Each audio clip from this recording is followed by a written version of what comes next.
Welcome everybody to the Untitled, I don't know what the hell to call this podcast show, whatever video on the Drive-In Podcast Network YouTube channel here. But we're doing a best of series on this channel, which we're going to talk about the best things of the year. We did our movie show that you can check out over on the YouTube channel. And today I got a TV expert, as I like to call him, who watches more TV than anybody that I know. Sometimes he doesn't watch all the series, but if they pique his interest, he gets fully invested in them. But I'm joined by my podcast partner in several different aspects of this space, Mr. Matthew Fox. How are you doing today, sir? Well, still cold. I'm feeling a little bit like Jack Nicholson at the end of The Shining. Popsicled out there. I like it. I like it a lot. I'm excited to do this because I have watched more TV shows this year than I have in years past, full shows. Some good, some bad, some indifferent. But one thing that I love this year is there's a lot of diverse content, obviously, across the board in so many different aspects of streaming that you can really find different shows that really pique your eyes. And before we dive in, I want to ask you one quick question. Before we dive into our best of the year on TV, what is your favorite streaming platform for TV right now? That's kind of tough. I still really like Apple, but they didn't. Last year it would have been an easy call for me for it to be Apple, and it wasn't quite as robust of a year. I guess, too, some of the challenges I've had with TV this year is I have enjoyed a lot of things, and it might be a deeper year overall, but I didn't have as many things that I was incredibly passionate about. Paramount has done pretty well with some of its new ones. I actually have enjoyed the FX offerings this year, and they're pretty much exclusively through Hulu, and when you combine with some of Hulu's own originals. But I was just looking at my top 10 list. I'm all over the board. I think there is all kinds of things represented, even one network show in here, which is not something you could have said in years past. I had it was usually dominated by Apple and HBO, and I think that's a testament to how diverse things have gotten. Yeah, I say that I have like 4 Apple TV shows in my top 10. So Apple's always been my go-to. I love Apple. And I think they have an impressive slate coming out next year as well. But TV has gotten really ramped up over the last few years. And I'm really enjoying it. I'm really enjoying it quite a bit. I told you this last week, but hopefully during my time off during these holidays, I'm really hoping to catch up on some shows that I missed throughout the year, because when you watch so much movies and content, it's hard to really kind of dive fully deep into the show. Sometimes I do what you do. You watch an episode or two. If it doesn't really grab you and reel you in, you just kind of move on. It's funny because there's a show, before we dive in, Echo 3, which is on Apple TV. The first 2 episodes I wasn't a fan of. I really didn't love it. I didn't love the 3rd and 4th episode either. I was like, I'm reviewing the show for Ready Steady Cut, which you can check out my coverage for it over there. But for me, I'm sitting here watching it and I'm going back and forth, and I'm like, I really just don't like the show. And then episode 5, 6, 7, and 8, I'm like, well, damn, this is becoming one of the best written shows that I've watched all year. So it's crazy to me that, you can watch those first 2 episodes, but as soon as you give up on something, which also is a testament of understanding how important 2 episodes of a series are. If you're they released 3 episodes of Echo 3 the first week, and I didn't love it. If I wasn't reviewing it weekly, I probably would have thrown in the towel at that point. And I would have missed where I'm at right now with it. But like I did. Huh? Like you did? Like Yeah, I did. Exactly. But the writing in that show has gotten incredible. But that said, we're going to go through our top 10 shows of the year. We're just going to go back and forth. Just a quick little podcast for you guys talking about our favorite shows of the year. Maybe just drop some thoughts on it. Fox, we'll go Fox, me. We'll go back and forth until we get to our number 1 show of 2022. That said, Fox, what is your number 10 show of the year? Number 10 for me was on HBO and is available on HBO Max until David, whatever his name is, pulls all of HBO's back catalog off of its own app, and that's We Own the City from David Simon. It's based on a true story of a group of Baltimore City cops who were more than a little corrupt. John Bernthal is the lead, but this had a really diverse cast. If you enjoyed The Wire and Treme and many of Simon's other shows, you're going to appreciate the writing and the style here. It's one, it didn't wow me, but it drew me in, and it was one that I made a point to watch every week. Funny enough that I am going to go with my number 10, which is also We Own the City. It's a show that for the same exact reasons. First off, whenever you say John Berthel's on the show, I'm immediately invested, right? It's got to automatically got me hooked because it's something that I really want to watch. He's a great actor. He brought something to the table here that I really enjoyed. It did give you that Wire style feel to it. Not as good, but something that really captivated me. And maybe it's very hard to get me to watch a show and sit in front of my TV each and every week. And it was able to do that, just that this year with We Own the City. So what's your number 9? My number 9 is the FX drama The Old Man with Jeff Bridges and John Lithgow. The first few episodes were fantastic. I didn't love the last couple quite as much, and I'm curious to see what they're going to do as a continuation. I probably would have enjoyed it more as a limited series. And of course, things get successful and they want to keep it going. But I enjoyed the writing and the production and the performances there. My number 9 is not going to be very kind for Mr. Fox, but it's understandable. It's just that nostalgia feel to it. I went with House of the Dragon at number 9. It wasn't perfect, but I think it did good enough job for me to really entice it. I really like the first half kind of better than the second half. It's a show that I didn't even have written down on my list initially, but I just really liked it a lot. And I felt like that I came back to it quite a bit just in my head. So it's something that's not perfect, but Matt Smith really, really delivered a performance that is one of my favorite of the year. What about number 8 for you? House of the Dragon, at times for what it was a little slow at the beginning, but I liked the way it ended. Curious to see a second season. My number 8 is The Orville, season 3. We had to wait a really long time. This originally debuted on Fox and ran there for 2 seasons. Seth MacFarlane, space drama. A lot of people thought it was going to be a parody or a comedy, and there's some humor in it, but it was really Seth MacFarlane and his tribute to Star Trek, which is a show that he really loves. He plays the captain here and has a deep cast. This third season was interesting. It was straight for Hulu. Ended up running on Disney Plus a little bit too. Had to wait a really long time. But I thought they did a really fantastic job. They were compelling. They were a little bit longer. They stretched their legs a little bit, being able to be on a streaming service instead of a basic network drama. And I like what they did. I for those that hung in there and caught it, it was very compelling. The reason I am not touching on anything that Matthew Fox has said so far is because I have watched 0 of the shows that he's talked about, which kind of shows you the diversification of both of our television, but also shows that he watches a lot more stuff than I do. Coming in at number 8, I'm going to go with The Partner Track, which was over on Netflix. It was a show that I really enjoyed. It's one that I kind of watched after everybody else did. You know what I mean? It was like everybody was talking. It happens a lot. You know what I mean? But I really loved what this cast and crew was able to do. Helen Wan, the book that she wrote was about obviously the story, but it centers about Ingrid Yoon, who's a young lawyer, struggles to get her more compass, her passion. She fights to climb the partner track in elite New York City law firm.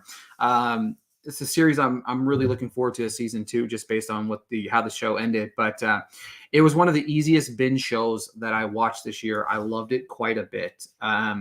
What is your number? What number are we on? I think we're on 7. 7. Yes. Number 7, Bosch Legacy, season 1.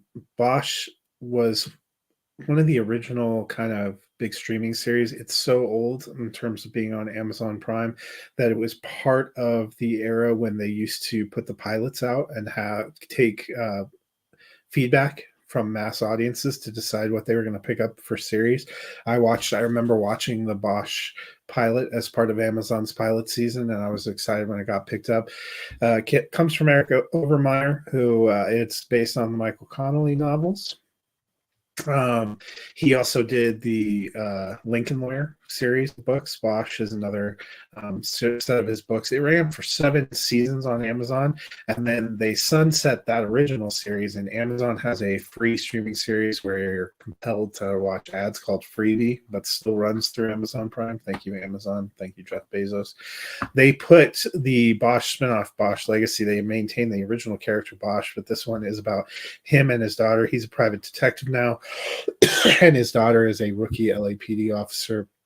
I really liked how it built on the original series, and it left with one doozy of a cliffhanger. Definitely made my list. I was glad to have Bosch back. It's a show that I've heard so much about that I have Just yet because to you pick. spend time with me. Well, that too. But the funny thing about that is you're not the only person that's ever said anything about that show, but obviously you are somebody that talks about it quite a bit, because I do know that it's up there in one of your favorite shows of all time. Oh, too. it's my favorite. Bosch, the original Bosch, if you've been following my year-long exploration, is my favorite streaming series of all time. Titus Welliver is incredible in the role. When they have some action sequences, it really hits. It's incredible season-long mysteries that you don't know where it's going. They've done a nice job with this spin-off and keeping it going. One show that surprised me the most comes in at number 7. It's a show that I wasn't really looking forward to, but ended up really hitting a home run for me. It was something that I watched just because I was covering it, but then I was like, all right, so I'm intrigued. And that was Paramount Plus's The Offer, the series about the making of The Godfather in the eyes of Albert S. Rudy. And however you feel about the story, and however what was true, what was not true, throw that out the window for a minute. And this had some incredible performances throughout this entire cast, top to bottom. Matthew Good as Robert Evans was a fucking delight in this role. I loved him in this role. Of course, Miles Teller as Albert S. Rudy. Miles Teller is an incredible actor. It's great to see him kind of come back this year with Top Gun, and then, of course, with The Offer. Rest of the cast, Dan Fogler as Francis Ford Coppola. I remember when he was introduced, I was like, I'm going to hate this. And then I ended up really loving him in the role. Colin Hanks is great in it. Vern Gorman's great in it. Giovanni Ribisi is great. Like, it's just an entire ensemble that is, and June Temple, can't forget about her. She was great in it too. But it's top to bottom. It's an incredible show. And like I said, I don't care if it's true. They could have named it something. They could have named The Offer about a fake movie that was made, and I really would have been just as captivated in the series.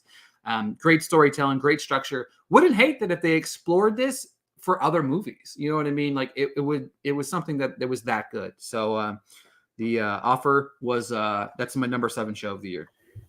Yeah, and I finished that one. I enjoyed it. Paramount, like I said, has had a very strong year. A lot of interesting, different kind of shows that they put out. My number 6 is the comedy Abbott Elementary. I know a lot of people wonder, do I watch any comedy? Does it kill me to laugh? Do I hurt? Do I get injured if I laugh? No, I do like some comedies. It's hard for comedies to really land for me. This one is an office-style series set at a Philadelphia public elementary school. Fun fact, when I was on my trip in November in California, when we toured the Warner Brothers lot, we actually got to see the Abbott Elementary set. I actually got to take pictures there, which was kind of a kick. But they do an incredible job with this show. It's one of the ones my wife really looks forward to. She has a set of sitcoms. This one, Home Economics and Ghosts, whenever they come up during the week, we're watching them together. But Abbott Elementary just always continues to surprise and entertain. And I think they have put together a really strong stretch now into their 2nd season. That's one show that I really want to watch. I haven't watched it yet, but it's one that has been on my radar for quite some time. Coming in at number 6 is a show that debuted back in January on Apple TV. Not that you're going to see a trend here, but lots of Apple TV shows coming up with my rankings here. I just realized, but coming in number 6 is The After Party. Very solid whodunit series that I thoroughly enjoyed. It was different, you know what I mean? Like, it had the whodunit aspect of it, but at the same time, it was like, funny and quirky at the same time. Christopher Miller and Lord are incredibly brilliant with their writing. Christopher Miller directed the series. You had a strong ensemble cast from Tiffany Haddish to Sam Richardson to Ike Barnholtz to Ben Schwartz to Ilana Glazer. Top to bottom, it's fun, it's different, and exactly what you said. When you look at the list of my list, I think you have two comedies and like way too much serious shit going on of it. So it's a nice change of pace and a nice transition into my top 5. So that's why I slided into that number 6 row. But the After Party on Apple TV Plus was a delight. Number 5 for me is an Apple TV show, Severance. Just a drama that, I didn't know what to make of it watching the first few episodes. By the time you hit the finale is one of the best hours of television that we had all season long. An incredible cast, some incredible performances. Ben Stiller behind the camera as a director, what he did was amazing. I can't wait to see where this one goes. I know a lot of people didn't get it early on and weren't willing to stick with it, but if you stuck with it, it was worth the wait and worth the experience. I need to watch it. It's on my list. I haven't watched it yet. All right, well, your list is now invalid. You don't even really like Apple TV, apparently. Speaking of Apple TV, coming in at number 5 is Blackbird. Incredible series. This is a series that I thought early on would come into my top 3, right? And then I've kind of watched some other things that have really stepped up the game. But Taron Egerton and Paul Walter Hauser, that chemistry there, that relationship, that story, it's really brought to life. It's deep, it's dark, it's wild, it's crazy, and it's insane that it's a true story at that. But Edgerton and Paul Walter Hauser are just incredible as James Keene and Larry Hall. I love that show so much. Number 4 for me, Amazon Prime, The English. This one actually dropped a little bit later in the year, only 6-episode miniseries from Hugo Blick, who did The Honorable Woman. This one is a Western set in 1890, and it does go back about 15 years before and then springs ahead a little bit at one point in time, led by Emily Blunt, and I believe if you pronounce it Chasky Spencer, who... They were incredible in this. This one probably had the best pilot I've seen all year. Other pretty incredible actors from Toby Jones to Kieran Hines to Rafe Spall pop up throughout the series. But it's primarily Emily Blunt and Chasky Spencer and their story, an English woman who comes seeking revenge for the man that killed her, that she holds responsible for killing her son. A Native American Union soldier who's just trying to find a way to live his life and find a little bit of prosperity after his time and some of the things he saw fighting for the Union Army during a time period where it wasn't great to be a Native American. There are just some fantastic action sequences, some fantastic performances. It is a very dark and heartbreaking story. I actually finished this yesterday, and I was blown away. Yeah, I want to throw this out here that I'm sitting here looking at a list of Matthew Fox's, and this order is not the way that this order was supposed to be done. I'm like looking at him like he never said that, but I do know that he said he was going to finish this before he got on the air because he thought it might be in his list, and then he finished it, and now his whole entire list is thrown for a loop. If you were on the active show sheet, you would see that I updated it. Oh, well, I printed it out like it's 1965. I killed a tree for this show. Okay, all right. That said, moving on to my number 4 series. TV show of the year, another shocker Apple TV Plus series, Surface. It's a woman's quest to rebuild her life after a suicide attempt or struggle to understand all things that led up to that moment. Gugu McBathy-Rawl plays Sophie. One of the most creative twist and turn series I've seen this year. I was captivated. I was blown away. I was shocked. I loved everything. Just when you thought you knew where the show was going, it went a different way. And then the series finale just says, what the fuck? So for me personally, between McBathy-Rawl and Oliver Jackson Cohen, who's also brilliant in the show, very, very, very, very excited that we're getting a season 2.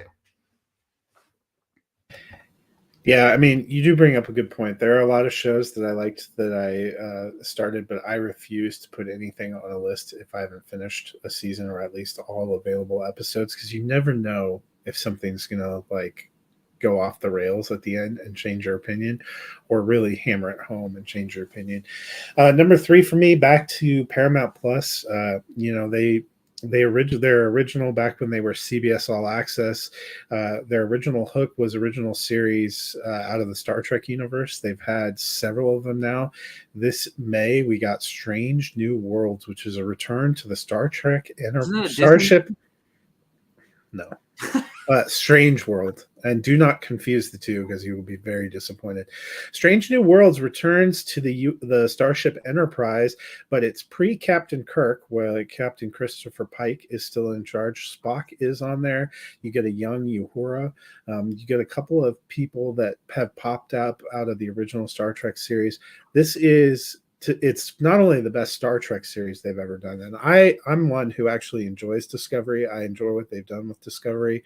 I enjoy what they've done with Picard. This was by far and away probably the biggest surprise for me. Ethan Peck kills it as Spock. Anson Mount is incredible as Captain Kirk, or as Captain Pike. Sorry, Kirk. Freudian slip there. As Captain Pike, I really love what they've done with the series. Rebecca Romijn plays the first officer. They have a really incredible cast. They've done some really creative storytelling. It was probably the biggest surprise of the year for me. It was a show that I could not wait for episodes to drop, much to my wife's horror. This and The Orville were on at the same time, and before they were even over, another space-related show that'll be coming up next came on, and my wife was like, "Why are you watching everything in space?" And then like Obi-Wan came on, and we barely survived. You're talking about Space Force. That's going to be next on your list. Got it. Coming in at number coming in at number 3 for me. Netflix series, guys. Woo, woo, woo, woo, woo. We got a different variation here. I'm going to go with the final season of Ozark. By far one of, if not the best Netflix original series of all time. Jason Bateman is just his writing and directing and storytelling, and the rest of the cast and the crew, obviously led by Julia Gardner, who gave a game-changing performance as Ruth Langmore in this final season. I love the show to pieces. I know a lot of people that didn't love the finale. I felt like it was perfectly well done, especially if you followed the series from start to finish. It's one show that I really want to rewatch now because I don't want to sit here and I personally feel like it's one of the best, if not the best, Netflix original series. But before I put it in that hierarchy of me talking about it being one of my all-time favorite shows, I really want to rewatch it one good time. But Ozark's incredible. I love Ozark so much, and I can't wait to dive back into that world.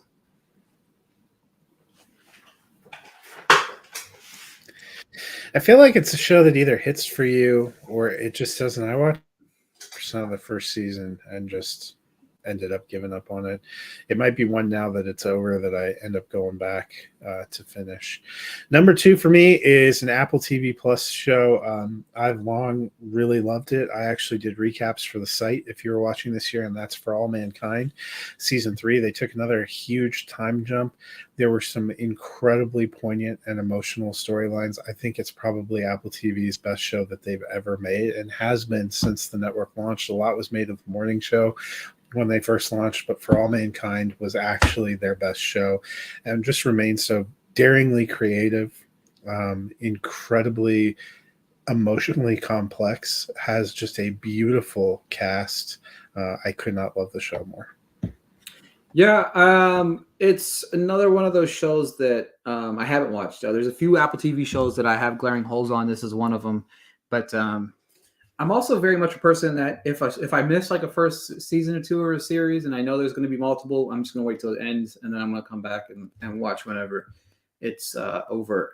Coming in at number 2 is a series that I didn't expect to fall in love with, and now we're going into the second season here this year, and it's become one of my favorite series, and that's Acapulco on Apple TV Plus. It is such a well-written, well-rounded series that features it's funny, it's charming, it's heartbreaking, it's got some funny carry my favorite dancing singing duo in television, Eduardo Sinceros and Eduardo and oh god, can't think of his.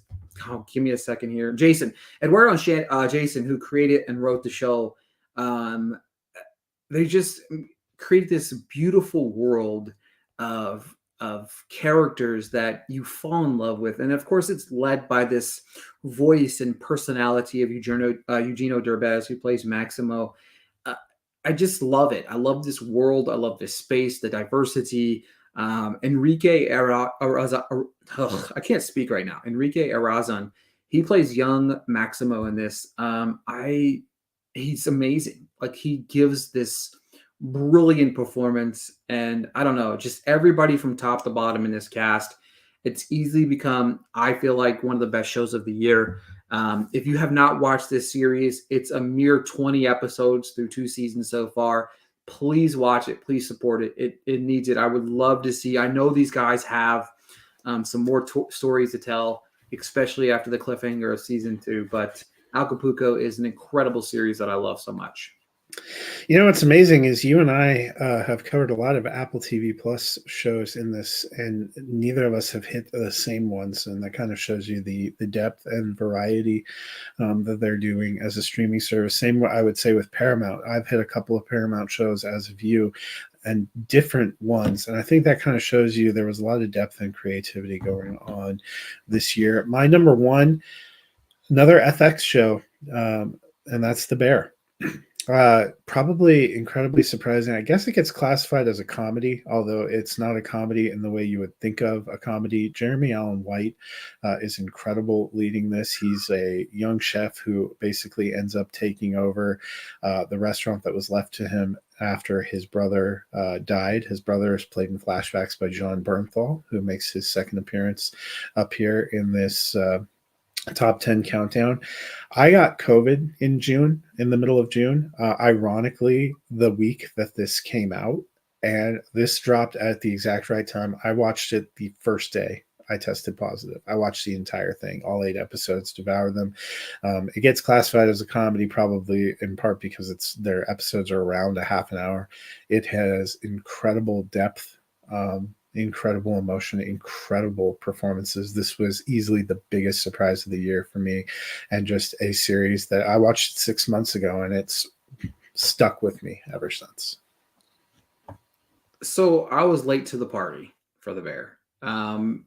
It's hard for me sometimes to watch something that I'm not covering because I have to make sure my wife is intrigued by it so we can watch it together.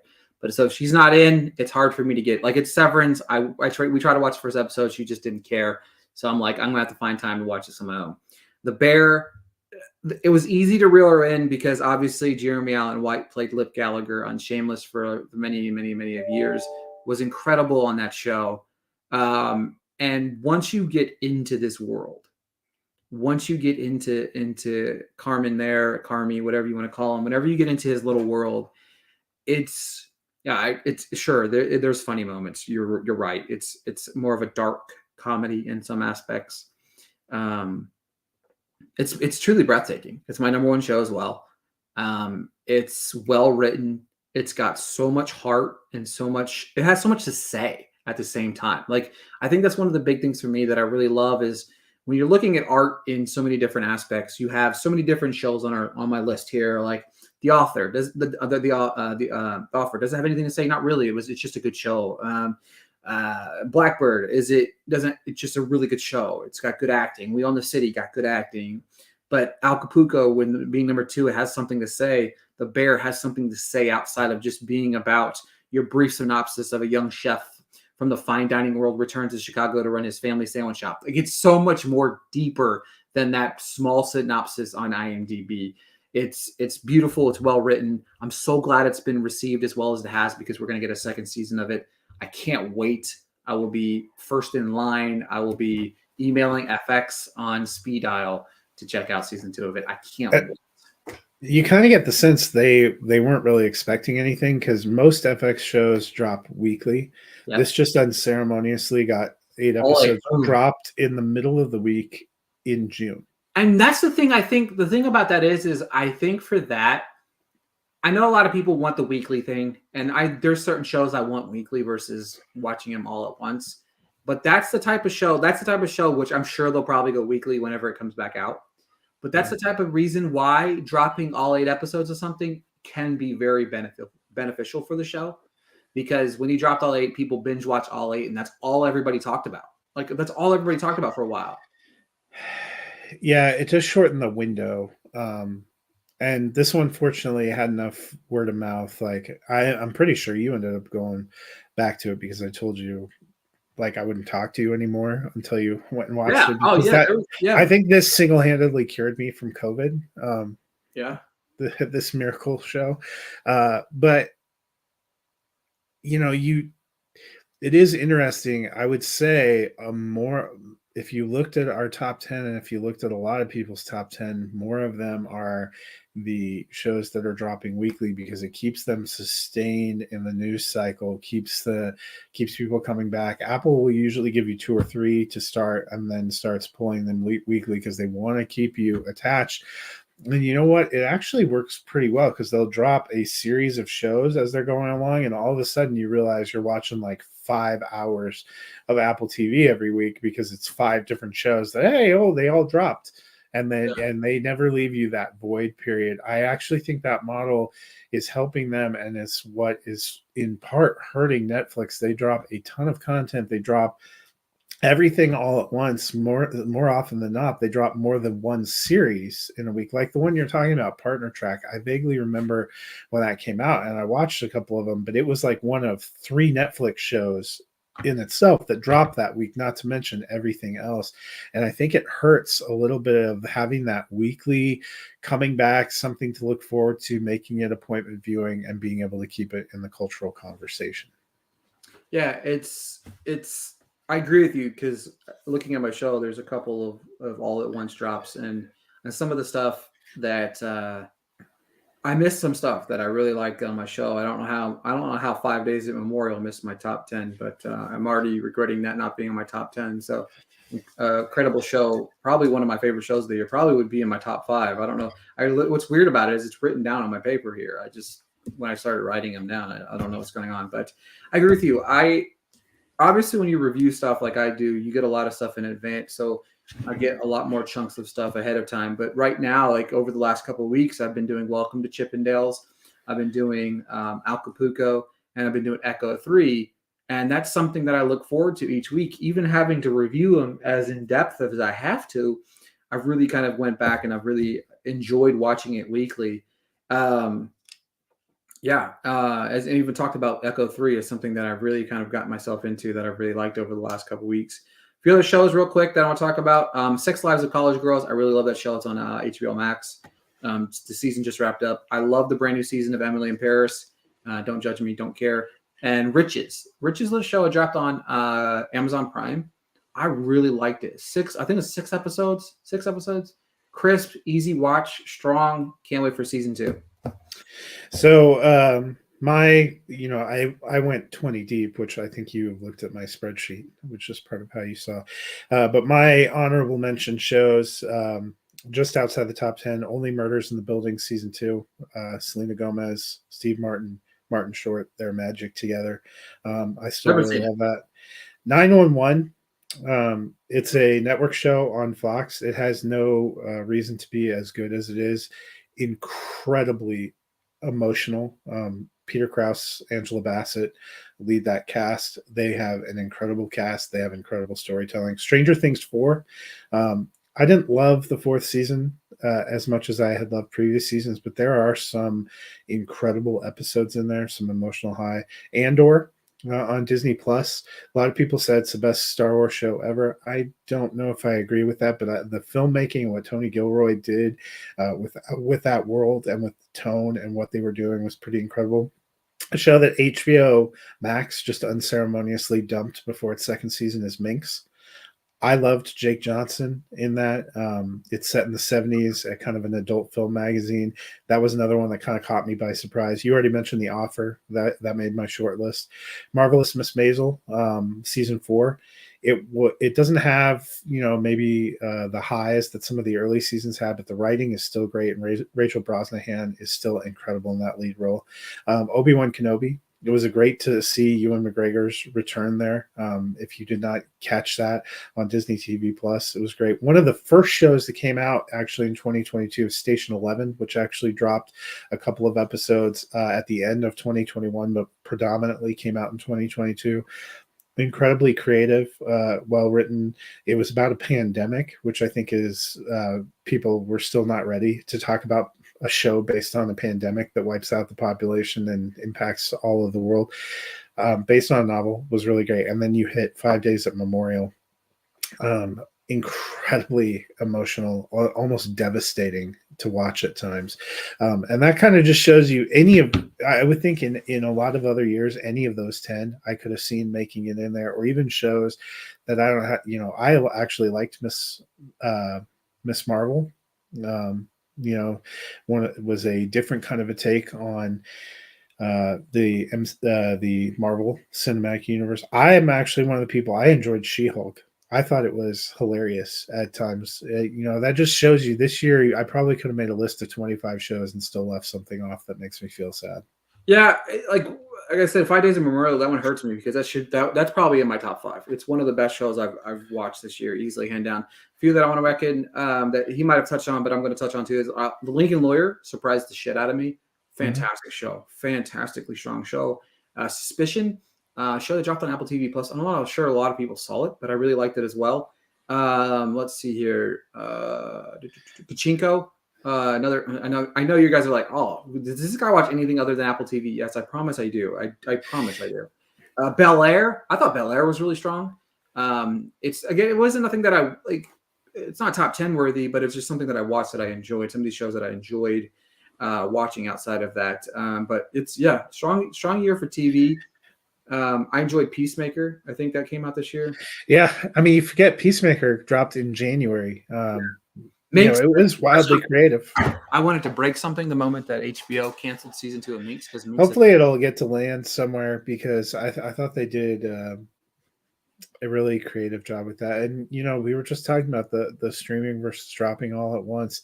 I think The Lincoln Lawyer is one of those shows that could have benefited from getting a more rolled out release. They dropped all at once. It dropped in the middle of a busy period of time. I actually ended up coming back and finishing it like almost a month and a half after they originally dropped. And I'm like you, I was happy I finished it. Curious to see. I believe they're going to give it a second season. They really build it through that first season, but it just. I think that's why they're moving to that whole, like with You, starting off next year with You. They did it this year with Ozark. They're doing the 2 parts now instead of just dropping it all at once, which I'm intrigued by. Yeah, and with Stranger Things, they probably need to do something, because a lot of these streaming networks have figured out that if you want to keep your audience and you want to keep it going, you need to do a more traditional rollout that people actually will come back for the traditional rollout. Absolutely. Well, folks, that's our top 10 shows of the year and some other ones. So if you're missing those shows, make sure to check them out, because there's some incredible shows that we talked about. Make sure to follow Matthew Fox on Twitter at Nighthawk7734. Give myself a follow at Ricky Valero _. Thank you guys for tuning in, and we'll have some more shows like this in the very near future.